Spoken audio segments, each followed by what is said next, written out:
Hi Sloths, and welcome to the 5th episode of Ebon Light, I think it is. I think it's the 5th episode. I've not really been keeping count. Yeah, I think it is the 5th episode.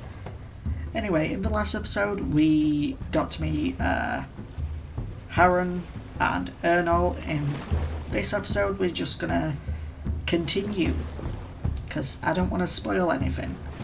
And we are once again opening up on the stat screen, or stat menu, whatever you want to call it, just to see where our stats are at the minute. And we are very doubtful.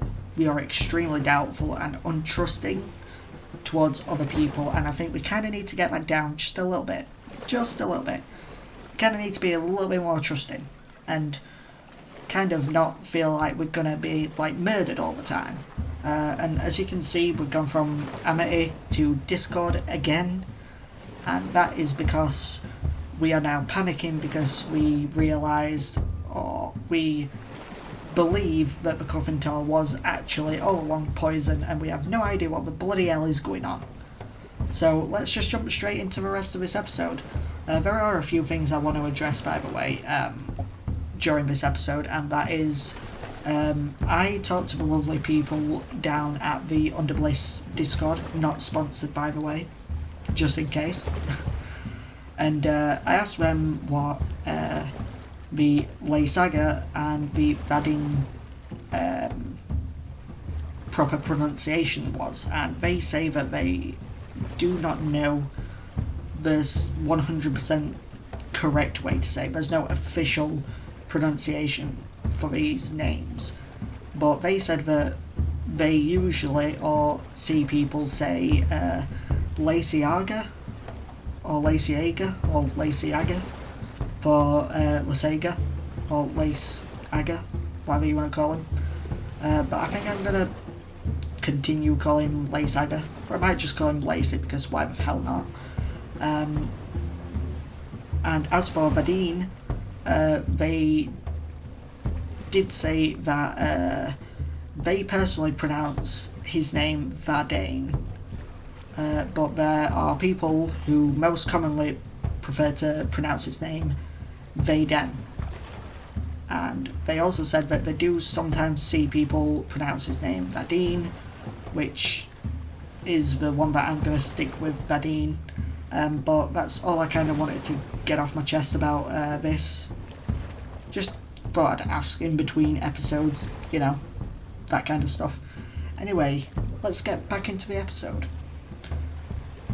No, just now. I'll say we want to get back into the episode. The character says no. Anyway, Ernol is saying, if it was Cuthintal, just because she's not dead yet. Ernol, have a bit more. Have a bit. Already, just starting this episode, and I cannot talk for the life of me. Ernol, have a bit of tact, will ya? Tact. Tell me what you know about the Cuthintal. What at least you think you know. Even if what I drank was not actually Cuthintal. I want to know all I can. Right, of course. Cuthintal is an ancient marrow, referenced throughout the oldest of our preserved history. The information is fragmented, so ultimately all we can do is guess at how it was used. It seems some of our most prestigious warriors were connected to the Cuthintal, our leaders. Some believe they laced their weapons with it, others believe they mended their wounds with it. Some believe they consumed it. As you have, dear pretty lady, because I am pretty sure he would probably say something like that in that moment. Well, actually he'd say madrily, which is a word we'll get into much later on in the game. Yeah, it does get an explanation, but it's not anything like that's super important, so we can just ignore it for now. I could have really done without him looking so excited at that fact. And it was an augment. No, that's not the right word. The right word. Right. But did it do? It enhanced them somehow, made them stronger, or something else. References are always vague, not pure strength. Something's big, not obscure, but obscure even. The raiding theory, it enhanced them at a cost. I just realised I read that in the wrong voice yet again. I seem to be making a habit of that. It's what happens when you get too into a specific voice, and to do two brothers who sound very similar, I'm sure, you kind of have to invest yourself into a specific voice to be able to continue doing it for a few lines and stuff, but you know. Anyway, this is why my brother seems to reject the idea that you've consumed the Cuthintal and are still alive. If he wanted the Cuthintal and this is what he got, Gh'alia won't be pleased. Well, if he doesn't want her, oh, he will. I just don't think he'll be pleased. And Calipo is back. Haron, I told you to keep out of sight, you maggot. Ernol groaned. This is on your head, Haron. Nevertheless, Haron seemed unfazed. Try to keep note of anything odd you might feel. Bear it great attention. It could end up extremely important. Allow yourself plenty of rest. We should take his advice and actually rest. I believe that is probably like the key to being a little bit more efficient in this game. Or something along those lines anyway. Every nuance, even the barest of threads tied to a Cuthintal, it's all invaluable. Influence, as well as influence. And that is why the Onyx Chandler wants me. One of the reasons. Gh'alia calls himself the Onyx Chandler because he is one of our foremost entrepreneurs. The Gh'alian entrepreneur is by nature. Well, don't mind that. If you would rather a different, slightly more eccentric patron, I will string you to the mast, and there you will stay if you do not. He's going, don't worry about it. Sorry, Miss Calipo. I'm sorry. I have to go. Keep precious care of yourself, so I can meddle with your affairs later on. I'm sorry if you even heard that. Oh dear. Then I watched Haron and Calipo move away. Though Haron had seemed irreverent at first, he was now moving off as quick as he could, appearing thoroughly cowed. Which, I believe, just means that he's kind of irritated, or very irritated in some manner of speaking. Anyway, and then all that was left was Ernol. Let's try to talk to Ernol, because he seems like a little bit of a unsatisfied person. He wasn't paying attention to me, still watching the space where Haron had disappeared. It seemed he was considerably less interested in me than his brother had been. That was a bit of a relief. Ernol is a character that is... I hate using the term, but the best way to describe him is very sort of like emo. I hate kind of saying that term. Just, I don't like it. But he's very edgy. He's like Shadow the Hedgehog kind of edgy. He likes to keep to himself, and he's very doubtful of himself, but obviously clearly has emotions and very strong feelings towards specific people. That is what I got out of my first playthrough of this game, which was doing the Ernol route. And you'll get to see that a lot more if you do the Ernol route, but I am, for this playthrough, I'm not doing the Ernol route, and we'll get into whose route I'm doing maybe in a few episodes time, maybe. Your name is Ernol? Surprised he looked back to me. Yes. Silence hung over us for a second. You are Mavis. Ah. What more do you know of this Cuthintal? Is your brother going to be okay? Can you tell me more about the Onyx Chandler? What do you do? That's all. I think we want to know more about this Onyx Chandler first. He seems like a pretty interesting dude, to say the least. It seems like you know this Onyx Chandler, Gh'alia? I do. We've known each other for years. If you're hoping to gain insight into what he wants with you, you'll be disappointed. Ah, he keeps motivations to himself then, eh?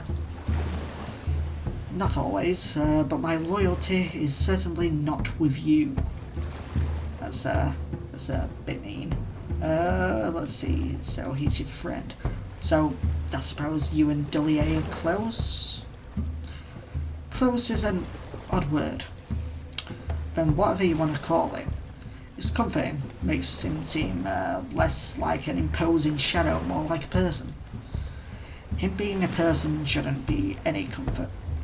But I will say that you probably have less to fear from him than Lysaga.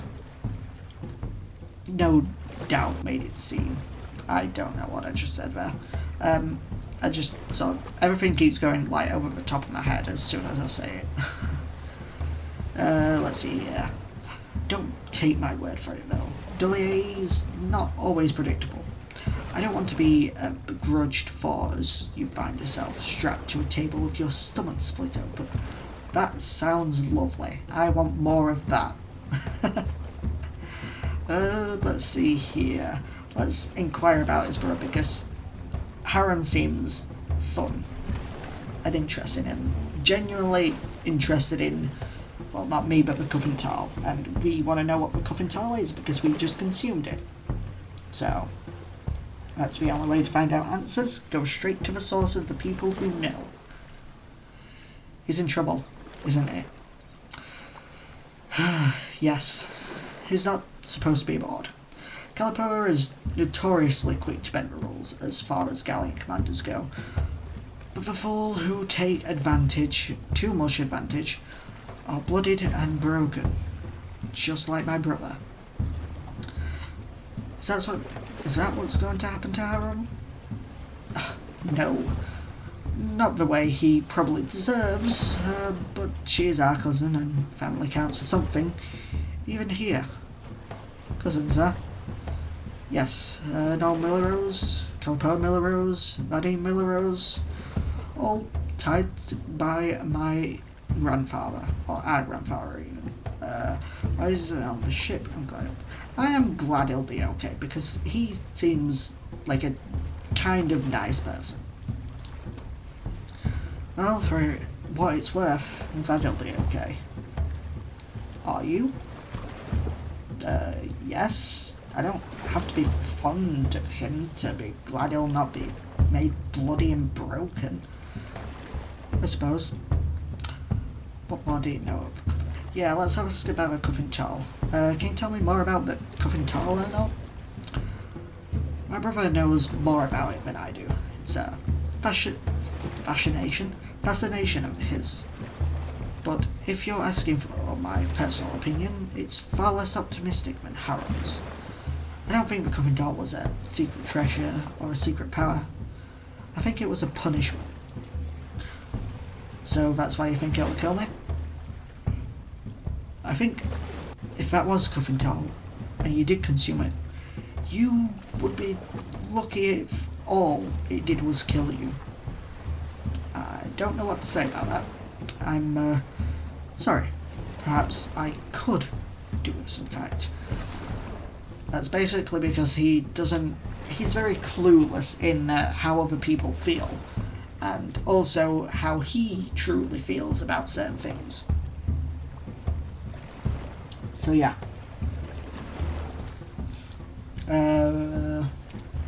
See, what do I do about that? Yeah, what do I do about this situation? What is it you do aboard? Oh, right. What is it you do aboard the ship? Why? Why not? I haven't had the chance to talk to many of you, and you at least speak the same language I do. I'm a soldier, we all are. I'm currently tasked assisting the ship's quartermaster. It's not exciting. What were you doing near Edric? I can't tell you that. Then he sighed. Alright. That's all. I'll leave you alone, man. He nodded and wasted no time going on his way. And that is the end of this little section. Oh, my back's killing me again. Ow. I could do with a new spine. Has anyone got a new spine that they can just give me? Anyway, what's our recording time? 15 minutes. Okay, that's plenty of time to do everything else. The strangeness began that night.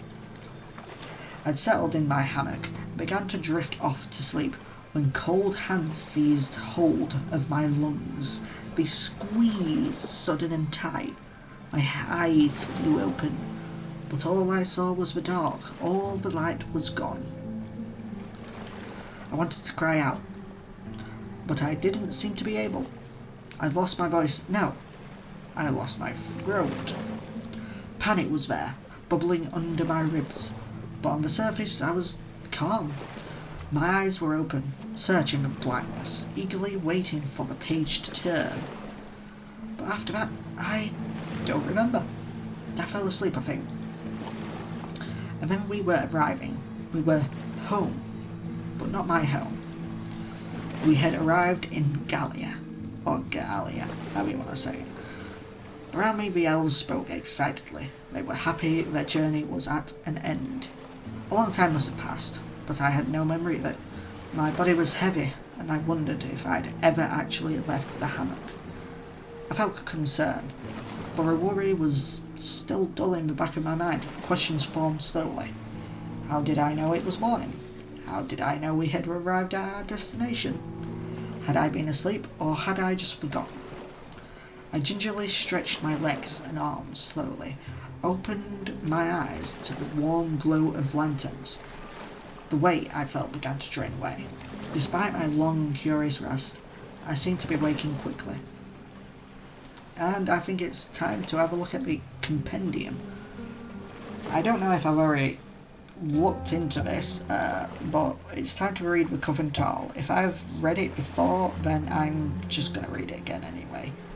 So, a mysterious Gh'alian poultice, older than the Gh'alians as a people, highly prized or highly feared.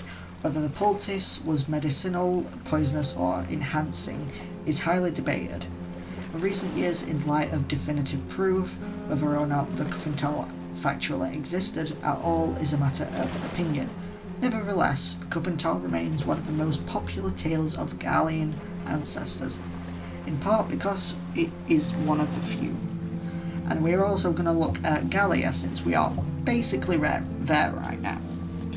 Gh'alia, though young and remote, is well known to most of the Great Pillar Ocean. The Elven Kingdom is famed for its warriors, who utilise their long lives to hone great skill and mastery over their weapons and warfare. That island is small, cold and perpetually rainy, plagued by carnivorous beings covered in barren rock. Known to be treacherous, their loyalty is sold to those seeking their sword in battle. These alliances rarely last long, mercenary as these arrangements are in nature. And that's it. We're also not going to look at Gh'alia just yet, because, or the Onyx Chandler, because we have not actually met him yet. We've only heard tales of his existence. So we're going to look at that in a little bit. But for now, let's continue. I noticed some of the elves in the hammocks near me grew quieter. They began to stare. I was attracting more attention now than I had when I first arrived. Let's smile, because I kind of want to bring down no, that's not it. I kind of want to bring down this doubt section. So we're going to be like super nice to everyone. for a little bit, just so we can get this doubt down and stop doubting our position in life and such, and also get a charity up just a little bit, because we really need to be on people's good sides at the minute, because we are in a new strange land and we have no idea what the hell is waiting for us on this Gh'alian land, or what we want to call it. Anyway,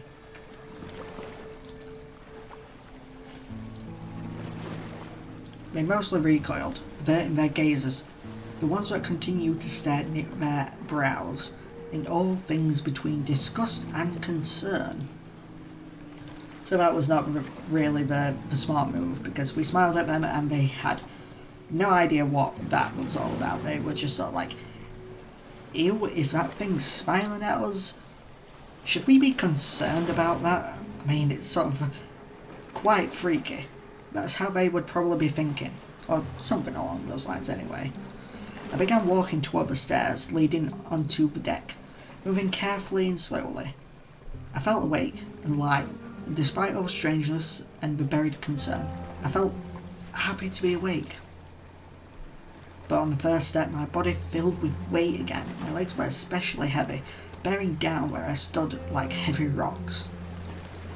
This is the beginning of what the Cuthintal is kind of doing to us. It's making us feel strange, and in this particular moment it's causing some sort of like paralysis sort of state where you can move kind of, but your legs feel like they're being weighed down by very, very, very heavy rocks. So you kind of can't walk properly. But worse, the world began to sway, a slow, sticky pendulum. That's another thing, because of these strange visual effects where everything's just slowly swaying. I remember this particular section being much more longer, and I think that's because originally I decided to go to the deck first and didn't go down into further into the ship when I first played it, that is. And there I start talking to more of Lacey and not Ernol, Vadim, I think. I can't really remember, but I remember it being a lot longer than this. Elves forming a line behind me urged me forward, caught in the busy fray of soldiers eager to disembark. Press on or stay still. Let's press on because we are strong. I tried to move my legs, but the weight in them made it impossible. No matter how I strained, my legs refused to budge. Some of the elves behind me began to grumble in their impatience. Their complaints were escalating rapidly. Call out for help or experiment.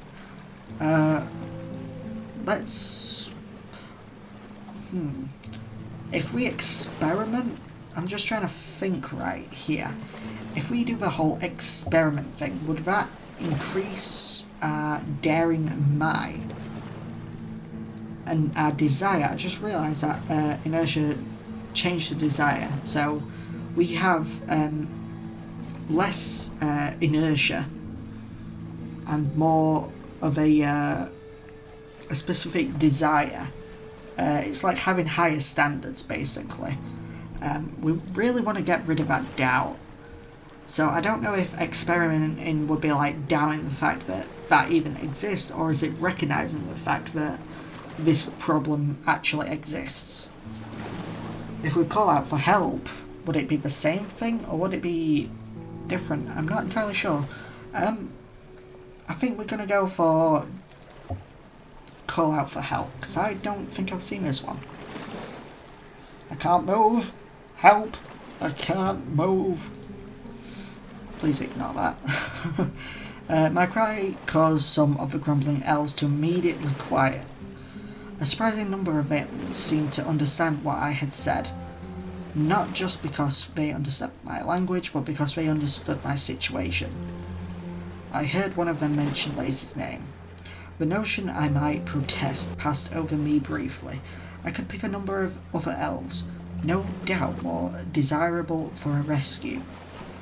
But no name reached my tongue. Even my thoughts were heavy and slow. Some of the elves made their way around me, aggravated, aggressive. They continued on one by one, weaving around me. That's a little bit strange because at first I was like, oh wait, she actually does need help. Screw it, we'll just go around her anyway. I mean, she's a little bit of a human bitch, so we're just going to ignore the fact that she needs help. That's kind of how they're thinking, I believe. Because there was just like super understanding for like 1 second, and now they're just like annoyed and bitchy about everything. Then I heard Lacey's voice from above, and I think that might be why, because at first I was like, oh dear, she needs help, and then Lacey's coming to her rescue. That makes no sense, and we're just gonna get out of here, pretend we're all like not caring about everything, and let's just go. At least I think that's how it played out, or how it would have played out if that was sort of more or less real time. I wonder if this would get like a film at some point. That would be really cool to see this as a film. I mean, I know it's got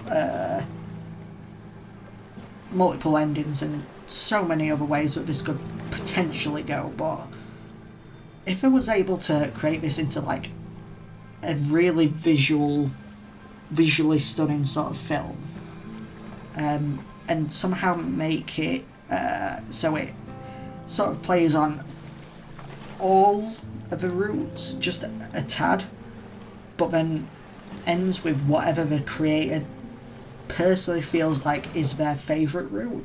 That would be really, really cool to see. I actually kind of almost want this to be a film at this point now. Because, I mean, it's a really good visual novel, don't get me wrong, but seeing it as a film would bring just a tiny bit more life into it, I think. But oh well, not like that matters. Oh, okay. Anyway, back to the game. So she heard Lacey's voice from above, and watched out of the corners of my eyes as he climbed over others to meet me on the stairs. Does that mean he's like running across like the heads or the shoulders or something, like some sort of kung fu ninja? I don't know if you've ever played this, but I remember this one scene or cutscene or something in WarioWare Smooth Moves for the Wii, and one of the, this might be a little bit of spoilers, but one of the like challenges or characters or whatever that you do the mini games for and stuff, there's this cutscene where he's like some sort of Chinese master of kung fu and stuff, and he just like jumps over people's heads and stuff to try and get I think it's dumplings or something like that, like dumplings on a stick or something along those lines, and it was just brilliant. And this is kind of what this is reminding me of right here. It's probably not, I mean, I'm pretty sure it's not the same sort of thing, but it's kind of what it's reminding me of. He took hold of me and began to pull me up, but he seemed unable. What are you doing? His voice betrayed both frustration and bewilderment. Let go! I'm not holding on. Then why can't... He pulled me again, and this time I budged, kept upright by the same force that pulled me. And then apparently with magically back on the deck. Brilliant. Once we were both aboard the deck, Lacey's bewildered expression turned back to me. What did you do? What did you really do? I don't know. Not a clue. What was holding you in place? Why couldn't you be moved? Why were you standing there? I was trying to come aboard. Oh wait, no. I was trying to come aboard the deck. My legs stopped working. I felt heavy. Couldn't move. You couldn't move me either? I did move you. He was angry, but the first time in the brief time I'd known him, he seemed uneasy, out of control. Come on, Gh'alia's waiting. I'll be rid of you soon enough. I'm not sure that I can walk on my own. Then I'll move you. There was a determination in his voice this time. Oh. Just kind of... You can actually use the mouse wheel to scroll back to previous parts of the conversations and such. I'm just trying to... Oh, there we go. He was angry, but for the first time in brief... I've already seen that. And I'll move it. There we go, there we are. There was a determination in his voice this time, as though moving me now would make up for his inability to move me earlier. Lacey, I don't know what voice that was. Anyway, Badin approached with two of us from nearby, his icy stare fixed on Lacey. Lacey exhaled a deeply annoyed sigh. Badin, not right now. Belay your instinct to cuddle the weak and helpless until I get her ashore. If dealing with her causes you such... Oh, wrong voice. If dealing with her causes you such frustration, Lacey, I would gladly escort her to Gh'alia myself. You would do that for me? Hand her over and collect my gain? Julian, man. Julian? What does Julian mean? Is that a person? Julian, man. She doesn't need your help. She is a Gh'alian superpower in newly becoming, after all. Apparently. I felt with Commander's strong grip as she pulled me against an armoured body. Bionix Chandler's waiting at the dock, Commander. Oh, wrong voice once again. I apologise. I'm not really, I'm super out of it right now. Bionix Chandler's waiting at the dock, Commander. Thank you. Shut up, Lacey. I love it. Despite it all, hearing the Commander call him Lacey put a grin on my face. I could feel him scowling. As we departed the bastion, I found myself hoping my mysterious symptoms would clear. Perhaps the sway of the ocean was exacerbating me somehow. Perhaps I was seasick. Seasick, that's all. Anyway, that is going to do it for now, because this has been once again a very long episode and all sorts of stuff. So we are going to save real quick. We do not have anything to check in the compendium right now, kind of, apart from no, we already looked at Gh'alia.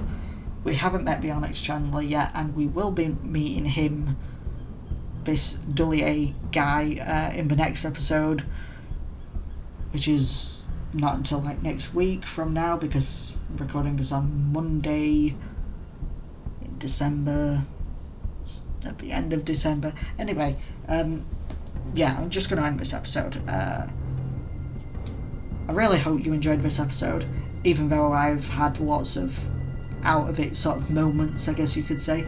But thank you so much for watching. Please like and subscribe, it's always free. And I'll see you later.